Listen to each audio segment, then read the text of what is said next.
Balaca rəssamların və rəssamlığa marağı olanlar bu günləri sizlərlə qabiliyyət imtahanına nələr aparmalısınız? Yəni orada etməli olduğunuz bütün prosesdən danışaram.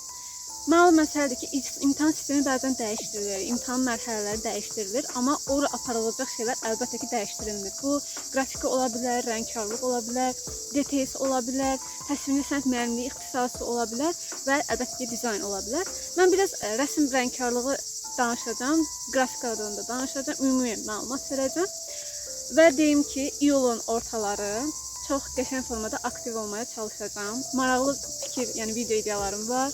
Burada birinci başlıca yarışlar təşkil etmək və ya hər hansınız könüllü formada öz əl işini atacaq. Mən onu elə bir müəllim tələbə müqayisə çox da yox da bir maraqlı olsun da müəllimə mənim əl işim nə qədər fərqli işləyə bilər falan. Belə sizin də əgər video fikirləriniz varsa kommentlərdə bildirməyi unutmayın. Və başlayaq. İlk növbədə hər biriniz uğurlar. Bilirəm ki, əksəriyyətiniz artıq dizayn imtahanı getmişsiniz. Uğurlu nəticə əldə edənlər də var. Instagramda falan görürüm, çox da sevinirəm. Çünki biz də o prosesdən keçmişik. Yəni sizi ən yaxşı müəllimələr başa düşür. Çünki bir vaxt biz də o prosesdə idik. Həyəcan tam fərqlidir, qorxu tam fərqli bir şeydir. Amma əsas nəticədir. İnşallah hər birinizdə atdığınız adımlarınız daha uğurlu, düşərli olar. İndi başlayaq. Ümumiyyətlə imtahan haçan olur, nə vaxt olur? Əsasən bildiyiniz kimi iyun bu ərəfələrdə olur. Avqusta qədər çəkir, kollecdə daxil olmaqla. Avqustda ixtisas seçimləri də başlayır. İxtisas seçimi nə vaxt başlayır? Bütün qabiliyyət imtahanları yekunlaşdıqdan sonra olur. Və bunu da deyim ki, imtahan vaxtı, məsələn, hər dəfə şəxsi kabinetinizi yoxlayın. Mən özüm, hər dəfə də bunu hər videoda deyirəm, bu biraz uzun şey oldu. Mən özüm şəxsi kabinetimə girə bilmədiyimə görə imtahana bir dəfə gecikmişəm. Bunu mən övülmək üçün demirəm. Mənim başıma da gəlib, digər tərəflər hər dəfə mənə dəfələrcə üzümə də vurublar ki, sən öz imtahanı bilməyib getməyən insansan. Halbuki mən şəxsi kabinetimə girə bilmirdim. Bu eyibdirmi bilmirəm, bəlkə də eyibdir. Amma mən özümdə sırf günah məndə deyildi də. Kimisə boynuna atmağın nə mənası var? Mən magistrda bitirmişəm. Əsas məsələ bu deyil, əlbəttə ki, nəticədir. İnsan əgər nəticəyə fokuslana bilərsə, keçmişdəki həmin o maneələrdən dərs götürə bilərsə, o insan uğurlu insandır, mənim fikrimcə. Hər dəfə bir şeyi dəfələrcə demək insana həm mənəvi cəhətdən yorur, həm də keçib getmiş şeyləri, yəni əlində onu geriyə dönüb dəyişdirə bilməyəcəyin şeylərə görə heyfsələmənin heç bir mənası yoxdur. Nəysə, əsas məsələ qabiliyyət imtahanı. Qabiliyyət imtahanı dediyim kimi hər bir mərhələ olur. Dizayn başlayır, dizayndan sonra DTS, DTS-dən sonra film, rəngkarlıq bu ardıcıllığına gedir. Və hər kəs ayrı-ayrı vaxtı bəzən verir. Yəni imtahan demin ki, dizaynlar başladı, dizaynlar ora hamımız bir yerdə gedirik. Yox, mərhələ olur. Çünki dizayn tələbatı həddindən artıq çoxdur. Və imtahanda özünüz də vərəq aparmırsınız, planşet apara bilərsiniz, aparmaya da bilərsiniz. O sizin rahatlığınızdan, necə deyirlər, sən bu planşet üzərində hər dəfə işləmirsən, yəni sənin doğmada daha asandır. Çünki orada malbətdə bütöv şəkildə olur uşaqlar. Yəni əlavə bir planşet gətirməyə ehtiyac yoxdur. Sənə rahatdırsa gətir, yəni problem deyil.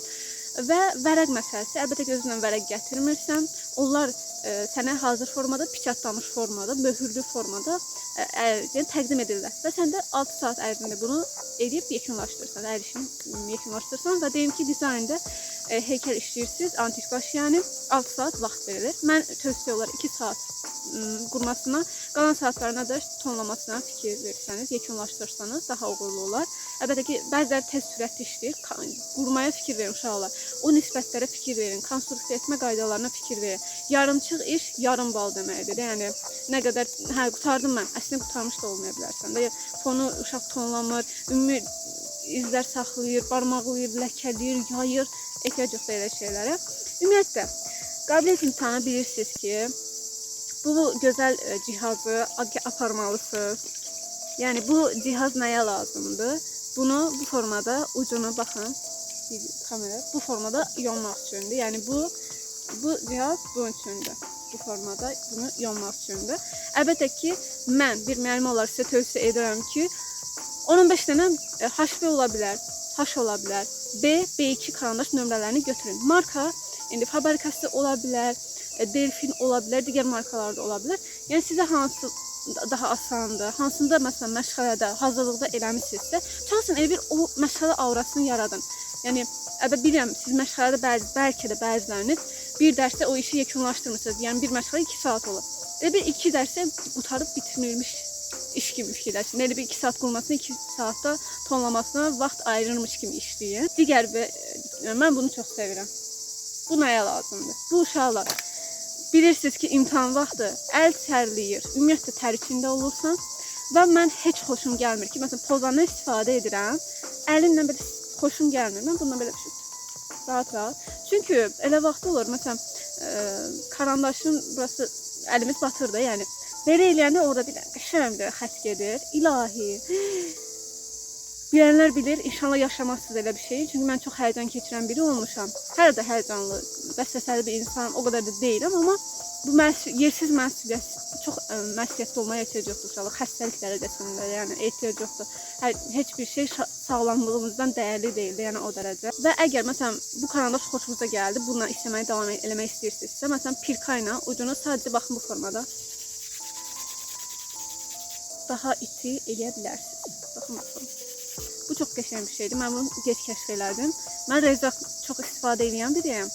Pirka çox da xoşuma gəlməzdi. Amma niyə də olmasın da, yəni. Çox istifadə etdiyim zaten bilinir. Pozanın forması çox önəmlidir. Mən əsasən üçbucaq formasında pozanlardan istifadə edirəm. Nəyə görə? Çünki mən əsas xəttlər ki, yəni mən bunu pozmaq istəmirəm.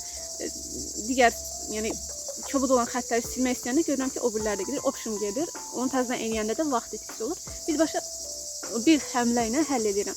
Zaten pozan bilirsiniz də karandaş rolunda oynayır. Yəni işıqlama eləyəndə, bilikləri istifadə edəndə ən yaxşı dostumuz, ikinci dostumuz məncə pozanda baxın.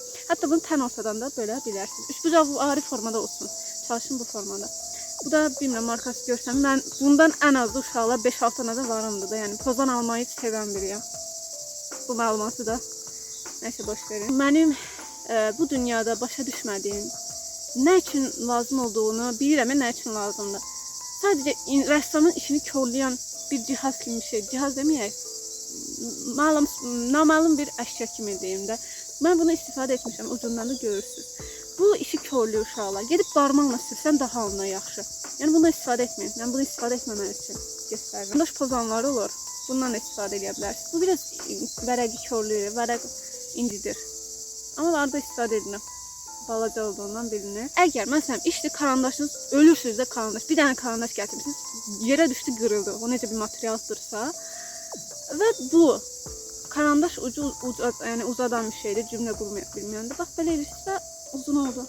Bir bax bunu belə tutasan, tuta bilmirsən də yəni. Amma buna keçirdəndə şə. Çox xoşuma. Mən bunu çox sevirəm, bilmirəm niyə. O elə karandaşlar olur, sən onunla işləyəndə ləzzət edir də, biraz ucunu yolmursan, davam edirsən də, ritmi bununla davam elətdirmək istəyirsən. Bu, məhz bunun üçündür, yəni çox qəşəngdir. İşte rezakı yaddan çıxartmasan evdə qalıb. Ayda mən necə yonum? İndi, məsələn də, digər karandaşda yonmursan, çantada əzilib, qırılıblar, ucları geribdir. Belə bir şanssızlıq heç kimdə ola bilməz, amma Allah eləməsin. O hər ehtimalı bunu da götürün də, yəni dəmir, qələm yonan. Yəni hər ehtimalı götürün də. Yəni mən özüm planşet özümdən götürmüşdüm. 6 dənə düzəltdirmişdilər bizimkilər. Yaddan çıxdı. Plus nə oldu daha? Çox şey yaşadım. Mən xəstələndim. Qabiliyyət imtahanına getdim, yüksək nəticə göstərdim, göstərməni kodlaşdırmada səhv elədim. Sonra digər qabiliyyət imtahanı vaxtını mən elə bir ora girməmək üçün əlimdən gəldi oldu da. Yəni sonra pandemiya düşdü, Covid yarandı falan. Uşaqlar, həmişə nə başınıza gəlirsə gəlsin, şükür edib yola davam etmək lazımdır. Qapazlayıb başına vurmayadansa, yəni yenə də deyirsən ki, xeyirlisi buymuş və oldu. Bəlkə də mən orada oxusaydım magistr təhsilim olmazdı və ya başqa şeylər. Əl qabiliyyətimi bu dərəcədə inkişaf elətdirməzdim. Hələ çox gediləcək, hələ çox yol var. Bilirəm, hər şeyində fərqindəyim. Möhtəşəm biri deyiləm. Çox da özlərində işləməliyəm. Yəni çox şeylər var inşallah. İnşallah hamımız üçün xeyirlisi. Yəni ego savaşları etməmişəm heç vaxt. Kiməsə deməmişəm ki, mən səndən yaxşı çəkirəm və ya o məndən yaxşı çəkir. O məndən buna görə uğurludur, ona görə mən uğursuzam. Heç vaxt heç kimlə özünüzü müqayisə etməyin. Bir insanı işdən içə məhv edən bir şey budur. Çünki sən təksən. Sənin istedadın fərqlidir. Sən fərqli bir mühitdə böyümüsən. Sənin hər şeyin fərqlidir. Sən gedib də özünü biri ilə müqayisə etməyin nə dərəcədə düzgündür. Bu yaş kateqoriyası da ola bilər, təcrübə də ola bilər, hər şey ola bilər. Yəni mənəvi çöküşdür də bu bir sözlə. Yəni bəzi məqamlarda hə, müqayisə yaxşı bir şeydir, amma gedib də məsələn qabiliyyətdən kəsilirsən, bəhanələr gətirirsən, artıq o sənin problemindir. Gecikmirsən bəlkə də çox çalışmamısan, bəlkə də müəyyən şeylər olmalı idi, etmədin, məsuliyyətsizlik etdin, axırda sonradan ayda mən bunu etməli idim, mən bunu niyə etdim falan. Həm özünə ziyan vurursan, həm də aldatma özünü, lazım deyil. Çünki nəyə lazımdır? Belə uşaqlar, dediyim kimi, salfetkada götürün, nəm salfetkada. Yəni qurudun əlinizi qurud. Yemək də götürə bilərsiniz. Mən götürməmişdim uşaqlar. İnansınız, mən bizə özdə 2019-da 3 saat idi uşaqlar. İndi 6 saatdır. Yaxşı bir şeydir əslində. Çünki 3 saat qısa müddətdir. Bizlə bir otaqda olanlar hətta ürək gedən oldu. Vaxt azdır. Qız bir dəfə öz-özünə deyir, ayda mən kursda çəkdiyimi burada niyə çəkə bilmirəm? Yəni mən orada həyəcan keçirir. Mən deyirəm Təvinə, eləməsən Allah lazım deyil, unut. Elə bir insan yoxdur falan. Həqiqətən qabağımda da bir iri bədənli, biraz pis çıxmasın, xanım var idi. O da dəqiqə başı bir yerdə qalmırdı. Çalışın uşaqlar, imtahana biraz tez gedin. Əslində otağa eyni vaxtda buraxırlar. Amma biraz ayıqlıq eləyin də. Necə deyim? Ayıqlıq deyəndə uşaqlar biraz özünüzü belə key deməyək, çox da şey eləməyin də. Mən ən axırda oturdum. Gözlərim də yaxşı görür bəxtimə. Zəif görsəli vayım idi. Elə bir neçə cərgə idi? 5 dənə cərgə idi. Mən ən axırıncı cərgədə oturub baxırdım belə. Amma həqiqətən bacardım. Çox sevindim. Ən axırında mən çıxdım. Vaxtınızın axıra qədər oturun. Hara qaçırsan? 6 saatda poluna oturun, tələsmədən, həyəcan keçirtmədən. Sənə 4 saat versəydi deyərdim cəhənnəm, 3 saat versəydi sənə cəhənnəm, həyəcan keçir. Amma ehtiyac yoxdur. Özünü qorxutmaya heç lazım deyil. Sevdiyim, dəfələrlə işlədiyin şey edirsən, yəni rəsm çəkirsən. Ehtiyac yoxdur, məşq etmisənsə, əlindən gələni ən yaxşısını etmisənsə, pişo, arxayın ol, çalış, yaxşı olacaq. Bəzən elə şeylər olur ki, qismət yerinə gedir də uşaqlar. Olursa olur, olmursa xeylisi, yəni bir sözlə.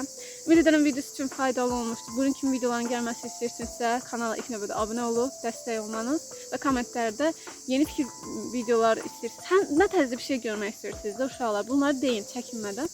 Hər şeyi açığam. İnşallah hər şey yaxşı olar. Baxayala YouTube hekayəmiz haraya qədər gedib, haraya qədər gedə bilərik. Onun üçün çalışacağam və sizi sevirəm. Digər videolar. Bu sözü neçə dəfə dedim, ebi yoxdur. Digər videolarda görüşənədək hələlik.